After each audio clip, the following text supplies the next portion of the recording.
Nós estamos no segundo bloco do Educação, Histórias que Ensinam. No intervalo, Juliana estava falando uma coisa muito interessante, que você foi passista há muitos anos e aí depois saiu, hoje não se identifica mais tanto, apesar de ser salgueirense. Conta essa história. Então, eu era passista, fui passista por 11 anos, muito envolvida mesmo com o carnaval. Mas eu me encontrei mesmo, eu me sinto muito bem hoje nas danças que a gente chama de danças populares, que são as danças de roda, as danças de umbigada, que normalmente acontecem na rua. A gente dança descalço, não tem essa coisa de você ter que se arrumar toda, ir no salto e o cabelo tal. Não, você vai do jeito que você quiser ir. E não importa a tua altura, não importa o teu biotipo, não importa a tua cor, é chegar lá, é dançar, é participar e umbigar, que são danças normalmente... Como é que é esse negócio de umbigar? Me conta. Danças de umbigada são danças que normalmente duas pessoas dançam num sentido de frente um para o outro, encontrando, indo e voltando, como no jongo, por exemplo, que é sempre um casal, né, a figura masculina e a figura feminina.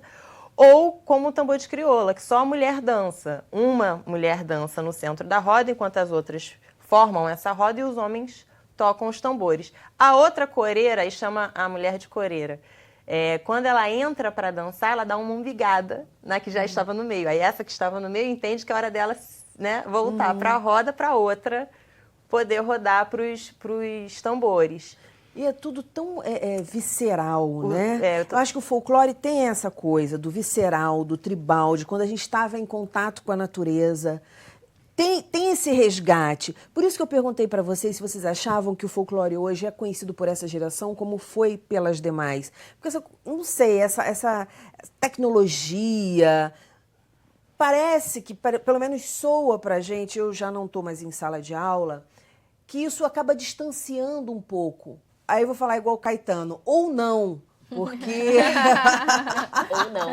A tecnologia tem coisas maravilhosas que podem, inclusive, aplicativos, exatamente, trazer. Inclusive como forma de pesquisa, né? Porque muitas vezes a pessoa esqueceu as brincadeiras, mas você abre, joga lá, brincadeiras populares, e aí você vai ter uma série de brincadeiras populares, né? Sim. Talvez não todas, porque a experiência é diferente, né? Você experienciar no corpo. E cabe a gente conhecer esses aplicativos e apresentar para as crianças, para os adolescentes. Eu acho que é bem interessante.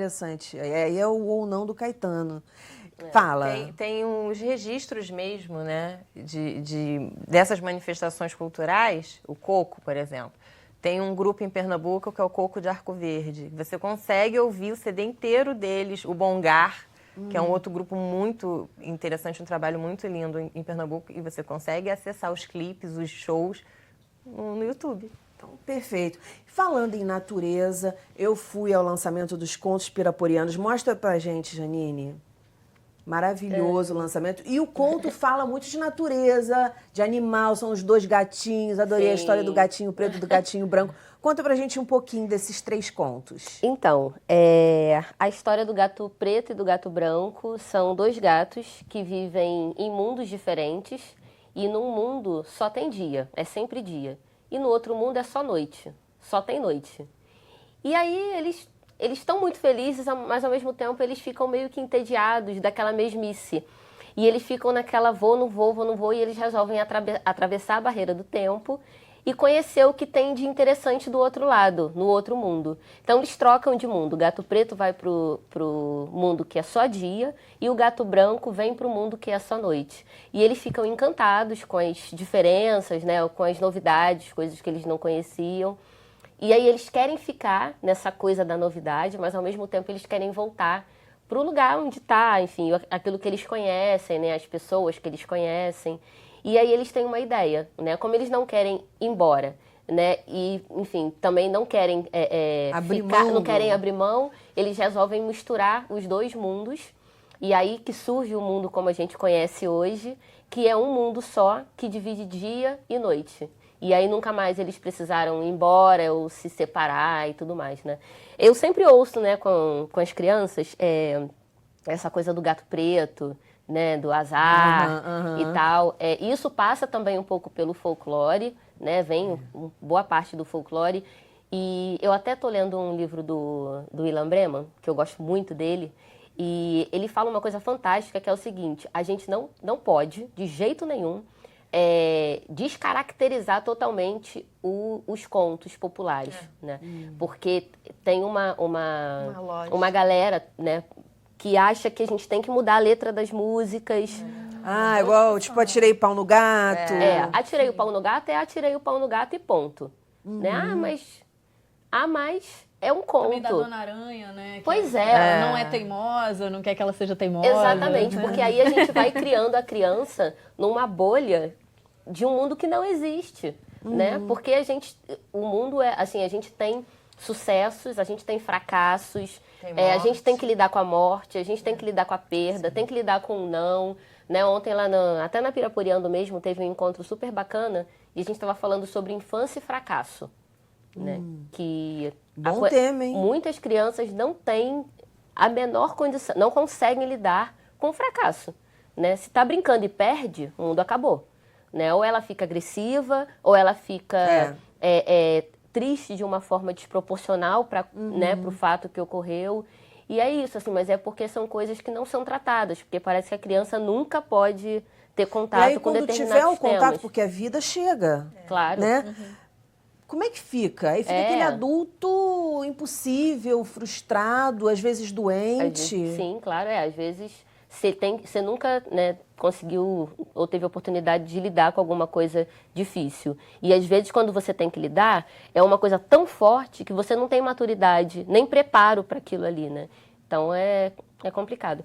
Mas enfim, aí tem a história desses gatinhos, tem a história da Kawara e da amiga dela, que é uma menina que, por causa de uma amizade, começa a enxergar a própria beleza, a beleza dela e a beleza que está no mundo ali, enfim, toda a beleza que existe em torno, né, do mundo que ela vive, da natureza e tal. Lindo.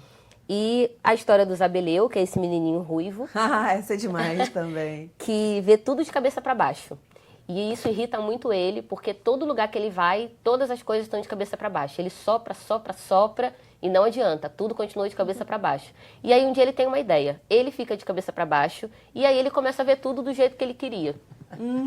Ele se aceita, resolve. né? Ele aceita o seu ponto de vista, o seu próprio ponto de vista. Tem tanta coisa que ele a gente olha pode pro lugar viajar do outro, né? Esses contos... a gente está trabalhando com ele em algumas escolas, né? E aí as professoras, as crianças mandam pra gente alguns trabalhos pra gente ver como é que tá ficando, né, e tal. E aí ontem eu recebi 5 historinhas de uma escola lá da Colômbia, que adotou o livro. Gente, eles fizeram um trabalho que todos os personagens do livro se conheceram nesse mundo que é o mundo dos gatos, que era o mundo do Zabeleu, que era o mundo da Kawara. Falei, gente, que lindo! Uau! Muito legal, muito fofo, assim. E aí, então, já foi traduzido? Sim. Que bacana, que Já bacana. foi. Quando você está criando, Janine, como é que é esse processo para você? Você fica preocupada em transmitir algumas mensagens de fato, ou isso já está em você, já embrenhado em você e a história simplesmente vem? Já está embrenhada e a história simplesmente vem. Não tem recorte, assim. Eu vou falar sobre tal tema. Quero trabalhar bullying, porque senão a gente cai no politicamente correto, que é chato pra caramba. Né? Chato pro adulto, imagina pra criança. Então, mas assim, a história, quando eu sento para escrever, vem, enfim, é uma ideia que já vem meio que completa, sabe? Eu não vou ficar, tipo, não, vou botar esse personagem assim, porque de repente, para a história mais interessante, que ele seja desse jeito. Geralmente eu já imagino a história com a cara do personagem e tal. E eu adoro escrever no papel, eu não consigo escrever história no computador, eu preciso de papel e lápis. Amo esse processo do rabiscar, sabe? De cortar rasurar, palavras. Fazer as setinhas, Nossa, né? Setinha pra lá, setinha pra cá. É uma das partes mais gostosas, assim, pra mim, né? Então, vem desse jeito. Mas não tem esse recorte, assim. Eu tenho muita dificuldade quando, por exemplo, eu vou participar de algum projeto ou vender algum livro para alguma instituição, que me perguntam, mas qual é o seu livro para faixa etária dos 4 aos 6? Não sei. Essa é a minha resposta sempre. Mas sabe o que é divino? Que eu sei que o Ziraldo teve num lançamento de livro seu, adoro o seu trabalho, e ele teve aqui já gravando com a gente, e ele diz, Agora eu não sei te dizer se foi na entrevista ou se foi antes, que ele fala que livro não tem faixa... Não, foi na entrevista. Que livro não tem faixa etária. Então, você pode ler qualquer livro para o seu filho. Né? O interessante é esse contato. E você está falando exatamente isso. Eu acho que, é claro, a gente vai ter um recorte para determinados assuntos, até por conta de linguagem, né? Mas não, a gente não pode... menosprezar a capacidade intelectual da criança, sabe? Isso é uma coisa que a gente tem que ter muito cuidado, né? Porque essa coisa de achar que a criança só entende a língua do inho, sabe? Da florzinha, da nanininha, da nananã, sabe? Não precisa. Se você faz isso, porque eu conheço, assim, histórias que tem muito essa linguagem, né, do inho, e que é bacana, eu gosto. Mas é porque você sente uma verdade naquilo ali, sabe? Você vê que não fez só para combinar, não fez só para rimar, sabe? Sim, sim. E aí eu acho bacana, eu acho genuíno, sabe? Mas não porque você está menosprezando que a criança não vai entender, sabe? E uma coisa que você falou, que às vezes já aconteceu até com uma amiga minha, de estar falando uma coisa que não era legal o filho escutar, aí eu falo assim, olha, ele está escutando. Não, está escutando não. Eu falei assim, está escutando, porque eu lembro quando eu era pequena, eu escutava as coisas. E entendia, claro que não entendia como eu entenderia depois, né?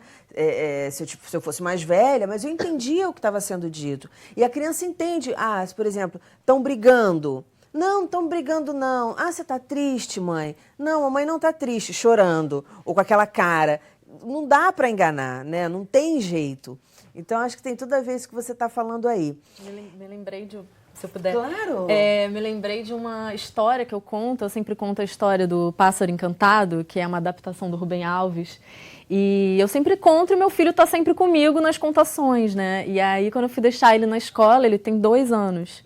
E aí ele, mamãe, eu estou com saudade, porque a história fala de saudade, né? Ela fala que o pássaro vai e deixa saudade e trabalha essa questão da saudade mesmo, né?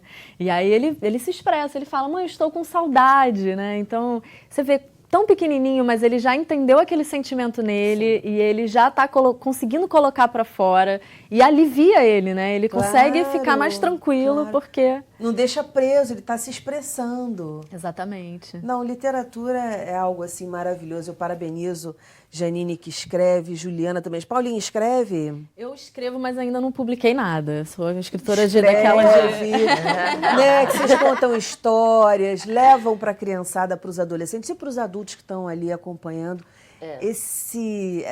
Essas milhares de possibilidades de histórias, enfim, e de mensagens. Muitíssimo obrigada pela participação de vocês no programa. Sucesso, voltem sempre. O nosso programa fica por aqui. Na segunda-feira que vem nós temos encontro marcado às 9 horas da noite. Educação, se você não se envolver, não rola.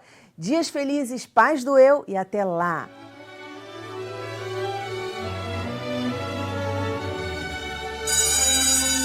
O que é o que é? O que é que bate-bate? Pode se abrir e fechar. Vive assim no vai e vem, sem nunca sair do lugar. A porta.